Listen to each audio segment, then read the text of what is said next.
ফজলু ইত্তেফাকি বাইনাল মুসলিমিন, মুসলমানদের মাঝে ঐক্যের গুরুত্ব। মুসলমানরা এক হয়ে থাকা, ঐক্য গড়ে থাকা, একত্রিত হয়ে থাকা, এর গুরুত্ব কোরআন এবং হাদিসে কি বলা হয়েছে, এর গুরুত্ব সম্পর্কে আল্লাহ তাআলা সূরা আলে ইমরানের 103 নম্বর, 104 নম্বর, 105 নম্বর আয়াতে বর্ণনা করেছেন যে মুসলমানরা সব এক হয়ে থাকে। আল্লাহ রাসূল সাল্লাল্লাহু আলাইহি সাল্লামের একটা মশহুর হাদিস, বুখারী শরীফের 6724 নম্বর হাদিসটা আমি পাঠ করেছি। যে হাদিসটা আবু হুরায়রা রাদিয়াল্লাহু তাআলা আনহু বর্ণনা করেছেন ঐক্যের গুরুত্ব সম্পর্কে। আরও ইনশাআল্লাহ আরও কিছু হাদিস আছে, আরও কিছু কোরআনুল কারীমের আয়াত আছে ঐক্য সম্পর্কে, বলার চেষ্টা করব। ওয়ামা তাওফীকি ইল্লা বিল্লাহ। ইসলামে ঐক্যের অনেক গুরুত্ব। আল্লাহ রাসূল সাল্লাল্লাহু আলাইহি সাল্লাম নবী হন নাই, নবী হওয়ার আগেই আল্লাহ রাসূল সাল্লাল্লাহু আলাইহি সাল্লাম মানুষ যেন, সৎ মানুষ, ভালো মানুষ যেন একত্রিত হয়ে থাকতে পারে, এই জন্য আল্লাহ রাসূল মক্কায় একটা সংগঠন খুলেছিলেন যার নাম ছিল হিলফুল ফুজুল। আমরা অনেকেই জানি আল্লাহ রাসূল যৌবনকালে এই হিলফুল ফুজুল নামক এই সংগঠনটা খুলেছিলেন এবং এর প্রধান ছিলেন আল্লাহ রাসূল সাল্লাল্লাহু আলাইহি সাল্লাম স্বয়ং নিজে। আল্লাহ রাসূল হিলফুল ফুজুল নামক এই সংগঠন খুললেন কেন? খুলেছিলেন মানুষের ঐক্যের জন্য, যেন আমরা সবাই এক হয়ে থাকতে পারি, এক হয়ে থাকব আমাদের দ্বীনের জন্য, আমাদের ধর্মের জন্য, আমাদের দেশের জন্য। হিলফুল ফুজুল খুলেছিলেন। আল্লাহ রাসূল যেরকম মক্কায় মানুষদেরকে একত্রিত করে রাখার চেষ্টা করেছিলেন, মাদানী জীবনেও মদিনায় যাওয়ার পরও আল্লাহ রাসূল সমস্ত মুসলমানদেরকে এক হয়ে থাকার বা এক করে রাখার চেষ্টা করেছিলেন এবং আল্লাহ রাসূল সফল কামও হয়েছিলেন। মুসলমানরা এক হয়ে থাকলে কি লাভ? মুসলমানরা এক হয়ে থাকলে তাদের শক্তি সঞ্চয় হয়, শক্তি আরো বাড়ে। আর এই মুসলিম জাতি যদি বিচ্ছিন্ন হয়ে যায়, বিভিন্ন গ্রুপে, বিভিন্ন দলে বিভক্ত হয়ে যায়, তাহলে কাফের বেদিন যারা আছে তারা তাদের শক্তি বাড়ায় এই মুসলমানদেরকে খতম করার জন্য। সেই জন্য আল্লাহ তাআলা পবিত্র কোরআনুল কারীমের সূরা আলে ইমরানের 103 নম্বর আয়াতের ভিতরে বলেন, ওয়া'তাসিমু বিহাবলিল্লাহি জামিআ।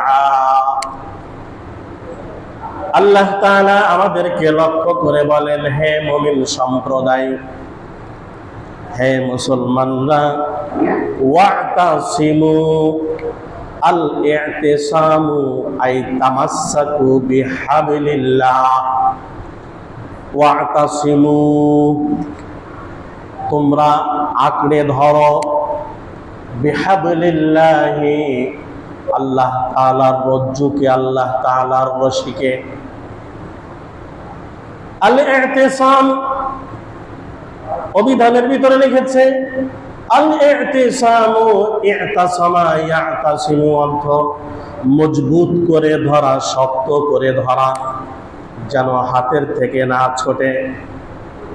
বিহাবলিল্লাহ, আল্লাহর রজ্জুকে তোমরা মজবুত করে ধরো, শক্ত করে ধরো। এখানে আল্লাহর রজ্জু দ্বারা উদ্দেশ্য হচ্ছে বিহাবলিল্লাহ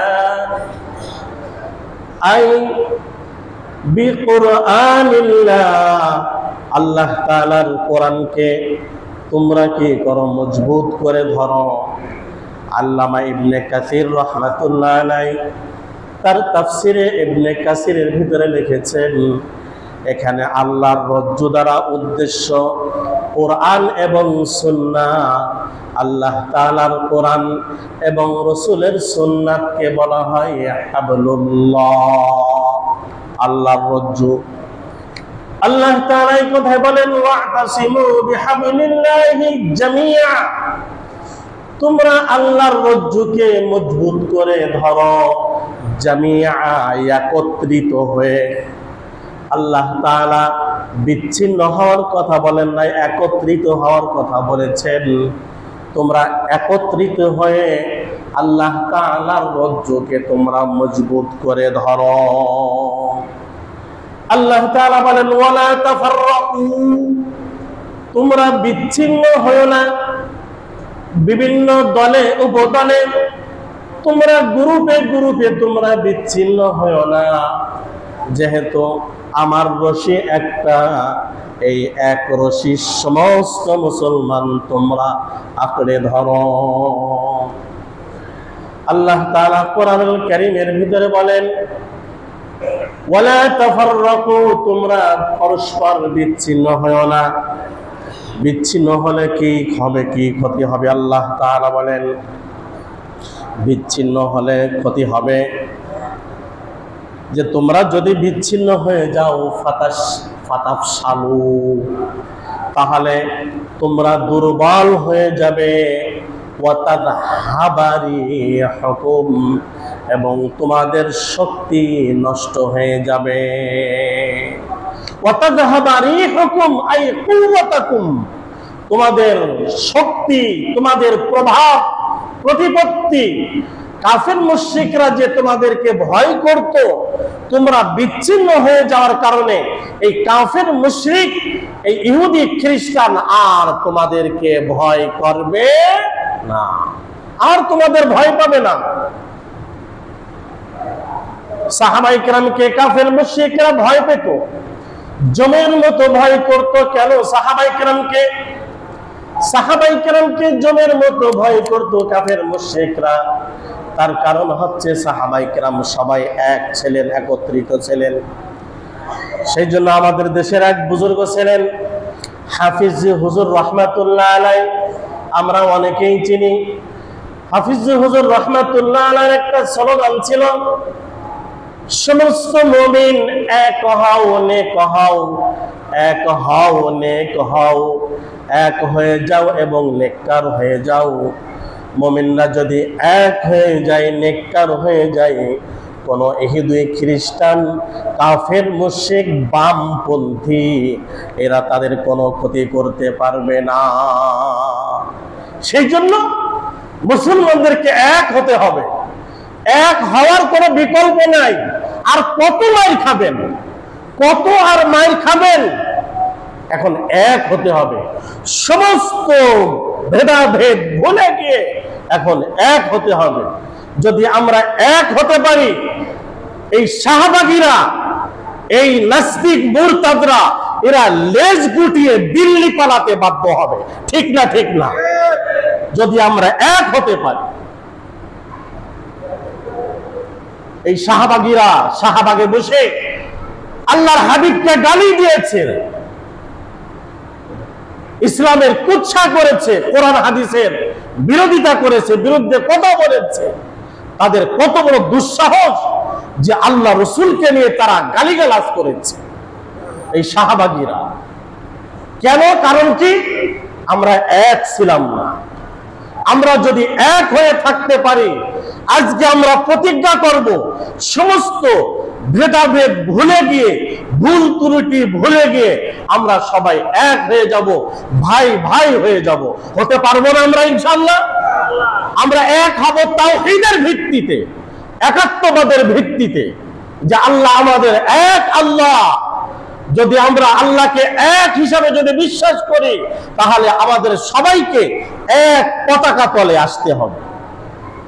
তাহলে আমরা বাঁচবো, ইসলাম বাঁচবে, দ্বীন বাঁচবে। আর আমরা যদি বিচ্ছিন্ন হয়ে যাই, পরস্পর ইখতিলাফ করে, মতনৈক্য করে, যদি আমরা বিভেদ সৃষ্টি করে যদি আমরা বিচ্ছিন্ন হয়ে যাই, তাহলে কাফের মুশরিকরা আসবে, তারা তাদের শক্তি সঞ্চয় করবে, আমাদের বিরুদ্ধে বিভিন্ন ষড়যন্ত্র করবে। দেখেন না মুসলমানরা আজ বিচ্ছিন্ন হয়ে যাওয়ার কারণে ফিলিস্তিনের অবস্থা কি দেখেন, করুণ অবস্থা ফিলিস্তিনের। প্রত্যেক দিন এই নাপাকের দল, এই ইহুদির দল, এরা আমাদের ফিলিস্তিনি মুসলমান ভাই বোনদের রক্ত ঝরাচ্ছে। প্রত্যেক দিন শত শত হাজার হাজার ফিলিস্তিনি মুসলমানরা শহীদ হচ্ছে। কারণ কি, আরব বিশ্বের যে সমস্ত রাজা বাদশারা আছে এরা মুখে কুলুপ লাগিয়ে বসে আছে।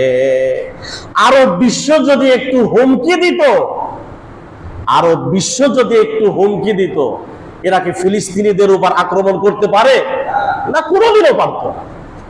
কিন্তু তারা বসে আছে, মুখে কুলুপ লাগিয়ে তারা বসে আছে। এক না থাকার কারণে, ইত্তেফাক না থাকার কারণে আজ আমার ফিলিস্তিনি ভাই বোনেরা, মা বোনেরা তারা আজ শহীদ হচ্ছে, আর তারা একত্রিত না থাকার কারণে। আল্লাহ তাআলা বলেন, ওয়াতাসিমু বিহাবলিল্লাহি জামিআন ওয়া লা তাফাররাকু। তোমরা আল্লাহ তাআলার রজ্জুকে, আল্লাহ তাআলার রশিকে মজবুত করে তোমরা আঁকড়ে ধরো, তোমরা একত্রিত হয়ে মজবুত করে আঁকড়ে ধরো। ওয়ালা তাফাররাকু, তোমরা পরস্পর বিচ্ছিন্ন হয়ো না। কেন আল্লাহ তাআলা বলেন তোমরা আগে কি ছিলে তোমরা কি জানো?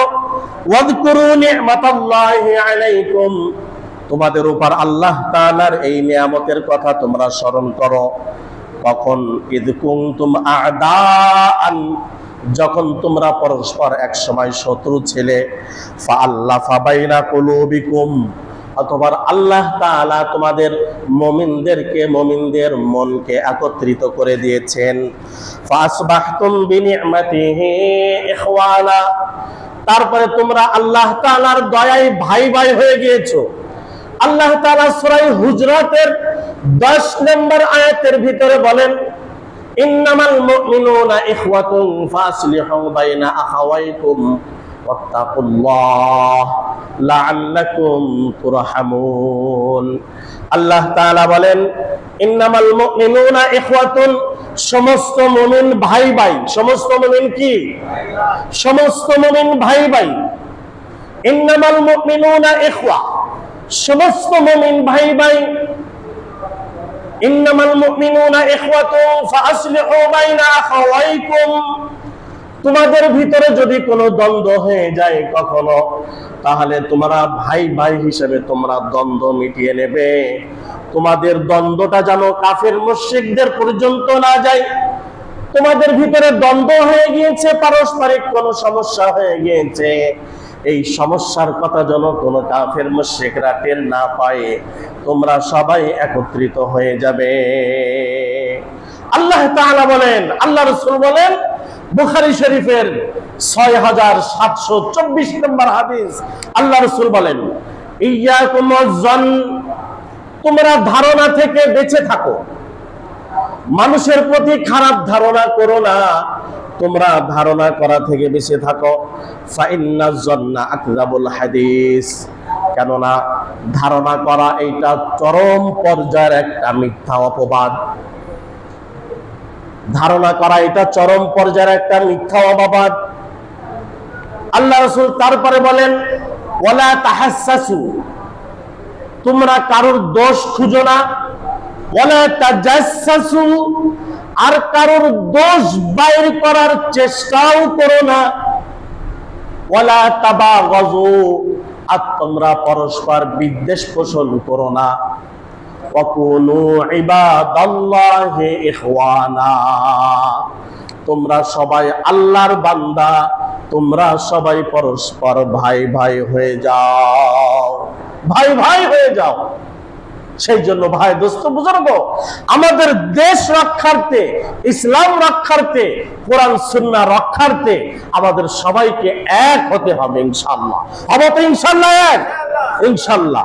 কার স্বার্থে? কাকে সন্তুষ্ট করার জন্য? না কোনো নেতাকে সন্তুষ্ট করার জন্য। আমরা কোনো নেতাকে, কোনো ব্যক্তিকে সন্তুষ্ট করি না। আমরা কোনো ব্যক্তির আদর্শ আমরা কায়েম করতে চাই না। আমরা আল্লাহ তাআলার বিধান এই জমিনে কায়েম হোক আমরা সবাই চাই না? আল্লাহ তাআলার বিধান এই জমিনে কায়েম হোক। কিন্তু কিছু লোক আল্লাহ তাআলার বিধান এই জমিনে কায়েম হতে চায় না। কারা চায় না জানেননি? যারা চোর তারা চায় না আল্লাহ তাআলার বিধান কায়েম হোক। চোর জানে এই পৃথিবীতে যদি আল্লাহর বিধান কায়েম হয় তাহলে আমার হাত কাটা হবে প্রথমে। ডাকাত জানে যদি আল্লাহর বিধান কায়েম করা হয় তাহলে সর্বপ্রথম আমার এক হাত এক পা কেটে ফেলা হবে। জিনাখোর সে আল্লাহর বিধান কায়েম হতে চায় না পৃথিবীতে, কেননা জিনাখোর জানে আল্লাহর বিধান যদি কায়েম হয় তাহলে আমি জিনা করেছি আমাকে সঙ্গে সার করা হবে। দুর্নীতিবাজ আল্লাহর বিধান কায়েম হোক এটা চায় না, কেননা দুর্নীতিবাজ জানে আল্লাহর বিধান কায়েম হয়ে গেলে আমাকে আমার কল্লা ফেলে দেওয়া হবে। একজন খুনি সে আল্লাহর বিধান কায়েম হোক এটা চায় না। খুনি এই জন্য চায় না, সে জানে আমি হাজার হাজার মানুষকে খুন করেছি, সে জানে আমি হাজার হাজার মানুষকে আয়না ঘরে রেখে আমি এরকম তাদেরকে নির্যাতন করেছি। চাই না আল্লাহর বিধান কায়েম হোক, যেহেতু আমার সমস্যা হবে আল্লাহর বিধান কায়েম হলে আমার কল্লা ফেলাই দেওয়া হবে। সেই জন্য আমরা সবাই আল্লাহর বান্দা একত্রিত হয়ে আমরা চাই আল্লাহর বিধান এই জমিনে কায়েম হোক। সবাই চাই না আমরা? ইনশাআল্লাহ। আল্লাহর বিধান কায়েম করতে হলে আমাদের ইত্তেফাক দরকার, আমাদের ঐক্য দরকার। সেই জন্য আমাদের মুসলমানদের মাঝে ঐক্যের যে গুরুত্ব, সেই গুরুত্ব প্রধান গুরুত্ব হচ্ছে যে আমরা যদি এক না হই তাহলে মুসলমানদেরকে এই দুনিয়া থেকে নিষ্পেষিত করা হবে এবং এই কোরআন সুন্নাহ উঠাই দেওয়ার তারা গভীর ষড়যন্ত্র করবে। এই কোরআন সুন্নাহ মসজিদ মাদ্রাসা যেন না থাকে এই ব্যাপারে তারা গভীর ষড়যন্ত্র করবে।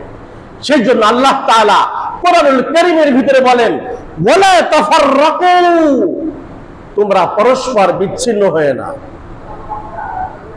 এদিক ফিরে বসেন, মসজিদ তো এইদিক না এইদিকে, এদিক ফিরে বসেন, এদিক ফিরে বসেন। এদিক পাশা দিয়ে বসবেন নাকি ওইদিকে যদি পাশা দিতে পারেন, এদিক পাশা দিতে পারেন, ওইদিকে পাশা দিতে পারেন। যাই হোক, তাহলে আল্লাহ তাআলা বলেন ওয়ালা তাফাররাকু, তোমরা পরস্পর বিচ্ছিন্ন হয়েও না।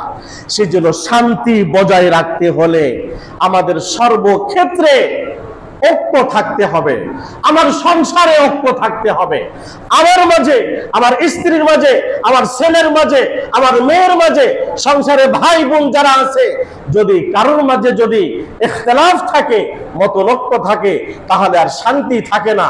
অনুরূপ ভাবে যেরকম সাংসারিক জীবন, ব্যক্তিগত জীবন, সামাজিক জীবন, রাষ্ট্রীয় জীবন, সর্বক্ষেত্রে আমাদের যদি ইত্তেফাক থাকে, ঐক্য থাকে, তাহলে শান্তি বজায় থাকবে। আর ঐক্য যদি নষ্ট হয়ে যায় আমাদের শান্তি কোথাও থাকবে না। এই সমস্ত মুশরিক, এই সমস্ত ইসলামের দুশমন যারা আছে, এরা আমাদেরকে নিয়ে হাসাহাসি করে, মুসলমানদের ভিতরে দলাদলি। সেই জন্য আমরা আমাদের ছোটখাটো যত মতনৈক্য আছে সমস্ত মতনৈক্য ভুলে যে আমরা এক হয়ে যেতে পারবো না ইনশাআল্লাহ।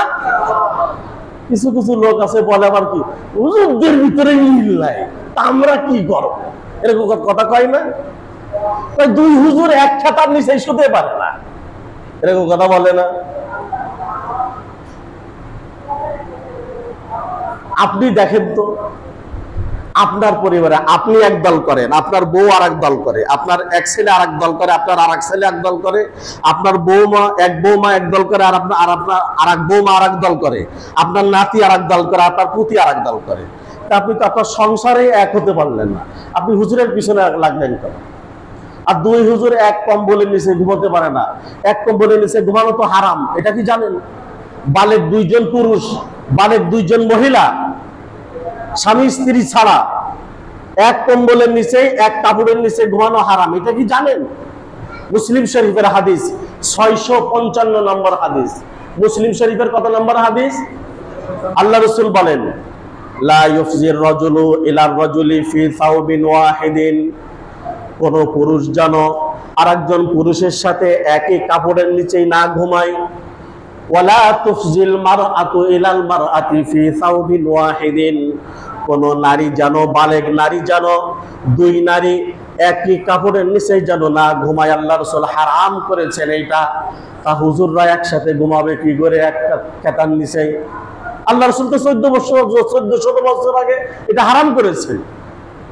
এই মাসআলাটা জেনে রাখেন, আপনার যদি বালেগ 2 ছেলে থাকে এক কম্বলের নিচে ঘুমাতে পারবে না, হারাম। আপনার যদি বালেগ 2 মেয়ে থাকে এক কম্বলের নিচে ঘুমাতে পারবে না, হারাম। আপনি আপনার বালেগ ছেলেকে নিয়ে এক কম্বলের নিচে ঘুমাতে পারবেন, এটা হারাম। আল্লাহ রাসূল 1400 বছর আগে হারাম করেছেন। সবার বিছানা বালেগ হয়ে গেলে সবার বিছানা কি থাকবে? আলাদা থাকবে, সবার বিছানা আলাদা থাকবে। আল্লাহ রাসূল বলেন, কি বলেন? যে তোমরা কি করো? মুরু আওলাদাকুম বিসসালাতি ওয়া হুম আবনাউ 7 সিনিন। তোমাদের সন্তানদের বয়স যখন 7 বছর হয় তখন তাদেরকে নামাজের আদেশ করো। অদরিবুহুম আলাইহা ওয়া হুম আবনাউ 10 সিনিন। আর যখন তাদের বয়স 10 বছর হয়ে যায়, নামাজ পড়ে না, তখন পিটাই পিটাই নামাজ পড়াও। বলেন দেখি যে আমার সন্তানের বয়স 10 বছর হয়েছে, কে কে পিটান বলেন দেখি? আর তো আদর যত্ন করে কত সুন্দর খাওয়ান। শুধু হুজুরের পিছনে লাগেন কেন? শুধু ইমামের পিছনে লাগেন কেন? মুয়াজ্জিনের খাদেমের পিছনে লাগেন কেন? নিজের সন্তানের পিছনে লাগতে পারেন না? আপনার বালেক সন্তান নামাজ পড়ে না, আপনার বালেক সন্তান ইসলাম বিরোধী কাজ করতেছে, আপনার স্ত্রী বেপরদায় থাকে, আপনি একজন দায়ুস, আপনি দায়ুসে এখনো ভালো হতে পারলেন না, আপনি হুজুরদের পিছনে লাগেন কেন? আপনি দায়ুস, একজন মার্কা মারা দায়ুস, আপনি এখনো ঠিক হতে পারলেন না, আপনি বলেন দুই হুজুর এক কম্বলের নিচে ঘুমাতে পারে না। এক কম্বলের নিচে ঘুমানো কি জায়েজ আছে বলেন দেখি? তাহলে আমরা সবাই এক হয়ে যাব।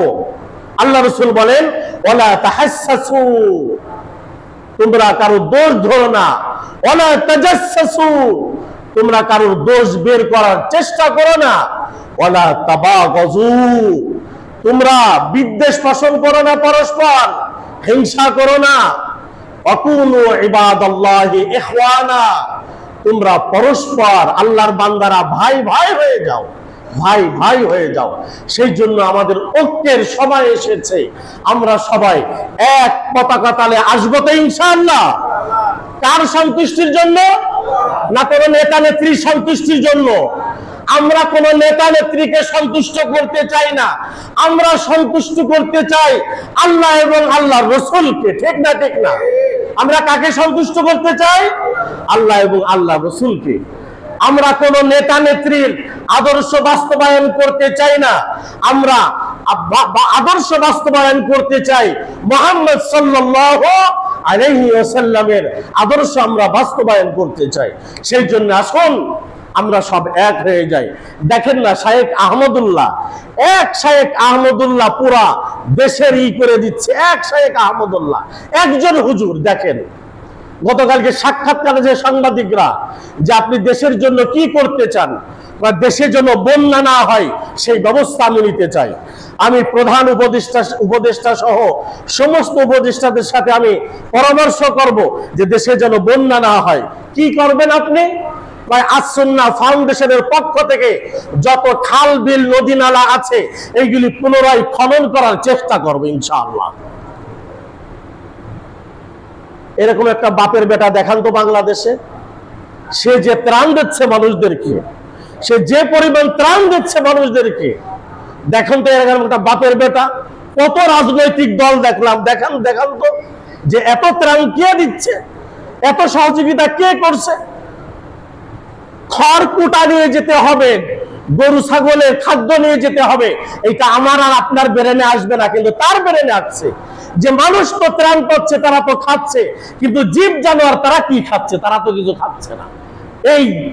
এই চিন্তাটা তার ব্রেনে আসছে। এই দেশে যেন বন্যা না হয় তার ব্রেনে আসছে যে নদী নালা খাল বিল এগুলি পুনরায় খনন করতে হবে। আস-সুন্নাহ ফাউন্ডেশনের পক্ষ থেকে ইনশাআল্লাহ আমরা খনন করে দেব। শায়েখ আহমদুল্লাহ এই প্রতিশ্রুতি দিয়েছেন গতকাল। দেখেন না, ইনশাআল্লাহ ইনশাআল্লাহ ইসলামের বিজয় হবে ইনশাআল্লাহ। ইনশাআল্লাহ বলেন, কার বিজয় হবে? ইনশাআল্লাহ ইসলামের বিজয় হবে ইনশাআল্লাহ। ইসলামের পতাকা সে নিগ্রহ হোক, অশিক্ষিত হোক, যেই হোক, ইসলামের পতাকা যদি সে উঁচুকারে সমস্ত মানুষের নেতৃত্ব দেয়, তার পিছনে আমরা যাবো তো ইনশাআল্লাহ। ইনশাআল্লাহ। আল্লাহ তাআলা আমাদের সবাইকে একত্রিত হয়ে থাকার তৌফিক দান করুন, সবাই বলে আমিন। আল্লাহ তাআলা ভাই ভাই হয়ে থাকার তৌফিক দান করুন, সবাই বলে আমিন। আমরা একে অপরের আর দোষ খুঁজবো না, আমাদের পিঠ দেওয়ালে ঠেকে গিয়েছে, আমরা একে অপরের দোষ খুঁজবো না, আমরা এক হয়ে যাই, এক হয়ে যাই। আল্লাহ তাআলা তৌফিক দান করুন। আখিরু দাওয়া।